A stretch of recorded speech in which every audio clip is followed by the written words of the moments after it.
Hey, this might get me banned, but this girl is speaking facts. When people say that, how can God create so many gays if he condemns homosexuality? There's a false presupposition there. And it's that God created you the way that you were born. That's not true. You and I, we were born selfish.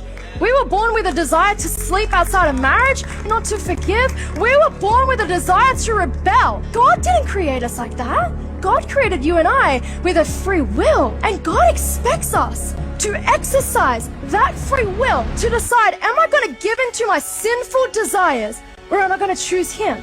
Can you imagine if you were born with, a high testosterone level and you stood before God and said, I know I hit my wife, but I was born that way. You made me like that. You created me that way. No, God would say, I expected you to call your body into submission, to make it a slave, and to decide I'm not giving into my sinful nature. How is that fair though?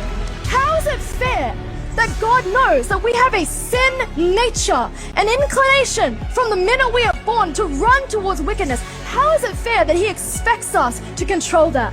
Well, maybe fair enough if it weren't for Jesus Christ and the fact that He went to the cross to crucify the power of sin and death. That is the whole point of the gospel, that He who knew no sin became sin, that we might become the righteousness of God. She is spot on here. God loves us enough that He created us and gave us free will to choose. Jesus dying on the cross for us became this bridge for us to get to a relationship with a holy and perfect God, even though we've all sinned and don't deserve to go to heaven for anything that we've done. If you're thankful for what Jesus did for us on the cross, type Amen in the comments and hit follow or subscribe for more.